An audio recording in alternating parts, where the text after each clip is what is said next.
बड़ी बहू, ओ बड़ी बहू, कहाँ मर गई हो जी? सुनाई नहीं दे रहा है। क्या हुआ मम्मी, क्यों इतना शोर मचा रही हो? वाह बेटी वाह, मैं शोर मचा रही हूँ। क्या बहू को बुला लिया? तुम्हारे तरफदारी करने लगी? नहीं मम्मी जी, मैंने कोई तरफदारी नहीं किया। सिर्फ मैं पढ़ने बैठी थी, आपकी आवाज़ सुनाई दिया, मैं डिस्टर्ब हो गई, इसीलिए मैं बोल रही हूँ कि आप क्यों शोर मचाई हो। अरे बेटा, मैं शोर ना मचाऊं तो क्या करूं, तुम ही बताओ। इतना टाइम हो गया, अभी वो दोनों कुलच्छनी क्या कर रही पता नहीं चल रहा है। मम्मी, बड़ी भाभी तो खाना बना रही हैं, अब पता नहीं छोटी भाभी किधर है। अच्छा, अभी खाना नहीं बना है? 8 बज रहा है, अभी खाना नहीं बना, अभी दोनों लोग खाना बना रही हैं। मैं चल के देखती हूँ। जब तक मैं इन लोगों को ऊपर शासन नहीं करा लगाऊंगी ना, तब तक ये लोग सुधरेंगी नहीं। ये लोग भूल गई हैं हम कहाँ हैं। इन लोगों को मैका दिखाई देता है हर जगह। आज छोटी नहीं होती है, उसके पैर में दर्द हो रहा है, इसी की वजह से हमको इतना काम पड़ गया, तभी तक मैंने खाना नहीं बनाया। अभी मम्मी जी को पता चलेगा ना, इतनी गुस्सा करेंगी, इतनी गुस्सा कि जीने नहीं देंगी चैन से। बड़ी बहू, बड़ी बहू, छोटी बहू, पता नहीं क्यों मम्मी जी इतना चिल्ला रही हैं। उनकी आवाज सुन लेती हूँ ना तो मेरा तो जान ही निकलने लगता है। उनकी आवाज भी वैसे है, सुन के डर लगती है, उनकी शरीर भी वैसे है, देख लो तो खुद ही डर लग जाती है। अरे कुलच्छनी, क्या कर रही हो? इतना देर से मैंने आवाज लगाया, क्यों नहीं सुनाई दिया? क्या करें मम्मी जी, नहीं सुनाई दिया, सब्जी काटने बैठे थे, देर हो रही है खाना बनाने के लिए। देर हो रही है, देर हो रही है? अभी तक क्या कर रही थी सुबह से जो खाना नहीं बना है? मम्मी जी, सुबह से टाइम नहीं मिला था, बहुत सारा काम था ना। तुम ही लोगों को काम रहता है, हमको तो काम रहता नहीं है ना, तुम ही लोगों को रहता है। अरे हम कहाँ काम किए हैं, तुम ही लोग काम किए हो। हम लोगों का जमाना था, 11 बजे रात को सोते थे, 3 बजे उठते थे, 10-10 परिवार रहते थे, सबके लिए चावल कोटो, आटा पीसो, तब उसके बाद खाना बनाओ, तब सब लोग खाते थे। तुम लोगों का जमाना है, पिसा पिसाया हुआ आटा पाती हो और धान दराया हुआ चावल पाती हो, उसके बाद भी ये सुलूक है। हाँ हाँ, जमाना जमाना है आज का ये। ठीक है मम्मी जी, मैं बना रही हूँ। तुम तो यहाँ हो, और वो महारानी कहाँ है? उनको भी नहीं सुनाई दे रहा है ना मेरी आवाज। मम्मी जी, उनके पैर में दर्द हो रही है, इसीलिए वो नहीं उठी हैं अभी। ओहो, उनके पैर में दर्द हो रही है? अभी से तुम लोगों के पैर में दर्द हो रही है ना, मैं बताती हूँ दोनों लोग को, रह जाओ।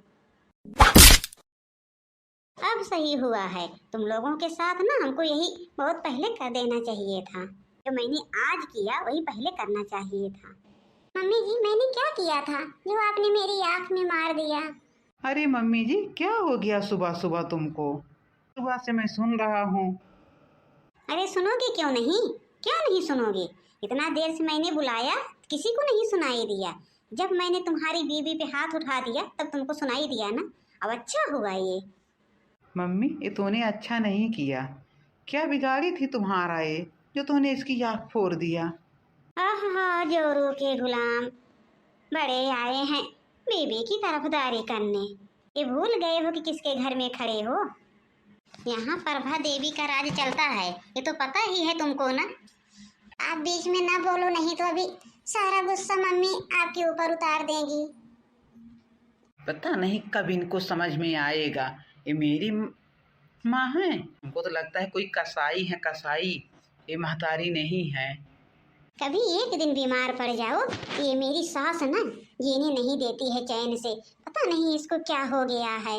मेरी जिठानी इतनी अच्छी हैं, अगर हमको कुछ हो जाता है तो पूरा काम वो कर लेती हैं, लेकिन कभी हमको कुछ बोलती नहीं हैं। लेकिन मेरी सास ना सास नहीं है, ये कंटाइन है, कंटाइन। इनको तो सबक सिखाना पड़ेगा, और सबक मैं ही सिखाऊंगी इनको। इतना नहीं मैं बर्दाश्त करके रह पाऊंगी कि कोई बीमार हो गया, किसी को कुछ हो गया तो किसी को चैन से जीने नहीं देती हैं। क्या हुआ महारानी, उठने की जून नहीं हो रही है? तुम लोगों ने मैका बना के रख दिया है। ये भूल जाओ ये तुम्हारा मैका है, ये ससुराल है, ससुराल। तुमको 6 महीना हो गया है, अभी तक ससुराल का कायदा कानून नहीं सीखी हो ना, तो सीखो, उसको सीखो। मम्मी जी, हमको सब कायदा कानून आता है, लेकिन पैर में दर्द हो रहा था इसीलिए मैंने नहीं उठा। तो जेठानी जी ने तो उठी है ना, जेठानी जी तो खाना बना रही है, फिर आप क्यों इतना शोर मचा रही हो सुबह से? आप जाके जेठानी जी के पास बोल रही हो, बाहर बोल रही हो? क्यों इतना शोर मचा के रख दी हो सुबह से? इसकी जबान ज्यादा चलने लगी है, इसको भी सबक सिखा दूं एक बार। मिला? पेट भर गया कि अभी नहीं भरा? मम्मी जी, तूने मेरे ऊपर हाथ उठा के अच्छा नहीं किया।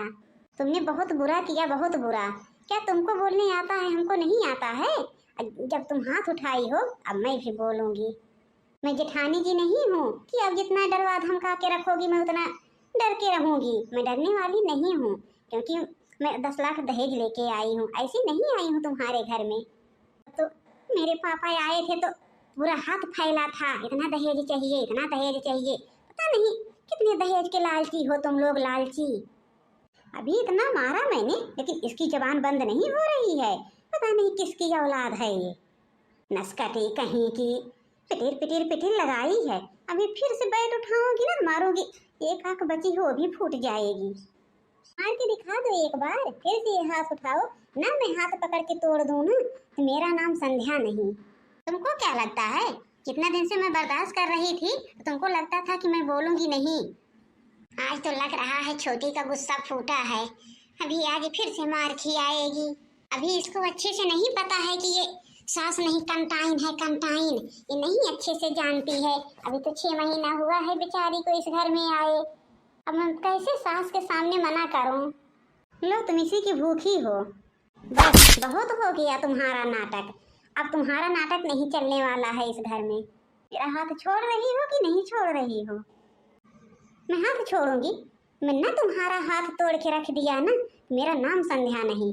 तुम क्या सोची हो, तुम हाथ उठाओगी मेरे ऊपर? कभी बैट से मारोगी, कभी हाथ से मारोगी। मारो छोटी, छोटी जाने दो, जाने दो, छोटी मम्मी है। दीदी जी, अगर आप कृपया करके चुप रहो तो ठीक होगा। इनकी हिम्मत कैसे हुई मेरे ऊपर हाथ उठाने की? मेरे पापा से 10 लाख रुपया कैसे ली हैं, ये हाथ उठाएंगी? इनकी क्या था कि मेरे ऊपर हाथ उठा रही हैं? अगर ये घर बना है तो मेरे पापा पैसा दिए हैं, उसी से घर बनवाई हैं। क्या था इनके पास? आज आई हैं रोब दिखाने और ये घर का धमकी दे रही हैं।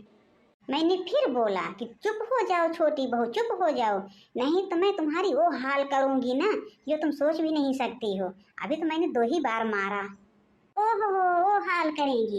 एक ही लात दिए ना, जाके उधर ढंग ली है, वो हाल करेंगी। चुप रहने का फायदा ना ज्यादा उठाया करो। अरे छोटी जाने दो, सास तो माँ के बराबर होती है ना। हाँ दीदी, मैं भी जान रही हूँ सास माँ के बराबर होती हैं, इसीलिए तो मैंने आज तक कभी बोला नहीं। जितना ये बोलती जाती थी मैं चुप रहती थी। लेकिन मैं कितना बर्दाश्त करूँगी, कितना बर्दाश्त करूँ बताओ? मैंने क्या इनका बिगाड़ा था? सुबह आके मारी बैट से मेरी आँख में, अभी तक जलन हो रही है। उसके बाद मैंने थोड़ा सा बोल दिया, मम्मी आप क्यों मार रही हैं, तो हाथ उठाएंगी।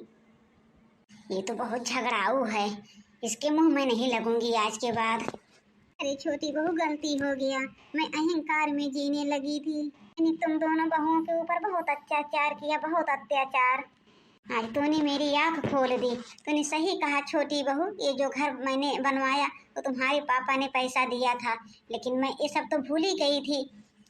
मम्मी जी, मैंने आपको यही बार बार समझाती रही कि आप जैसे बड़ी भाभी के ऊपर हुक्म चलाती आई हैं, वैसे कभी छोटी भाभी के ऊपर मत चलाना। लेकिन आप है मानने के लिए तैयार नहीं होती हैं। बस आपको तो अपनी ही जिद रहती है, अपनी ही जिद पे अड़ी रहती हैं। अब हो गया सुकून ना, अब दिल को तुम्हारे ठंडक मिल गया है, हो गई बेइज्जती। अब तो बड़ी भाभी भी तुम्हारी इज्जत नहीं करेगी। बड़ी भाभी के सामने छोटी भाभी ने तुम्हारे ऊपर हाथ उठाया, बड़ी भाभी तुम्हारी इज्जत करेगी। अब तो तुम्हारी बेइज्जती अच्छे से हो गई है। हाँ अंजलि बेटा, तूने सही कहा। इसीलिए कहते हैं कि अहंकार नहीं करना चाहिए, अहंकार बहुत खराब है। किसी न किसी दिन अहंकार चूर होता है। इस वीडियो से आप लोगों को क्या सीख मिली, कमेंट करके जरूर बताना। और कमेंट में जय श्री राम लिखना मत भूलना। लाइक शेयर सब्सक्राइब करना मत भूलना।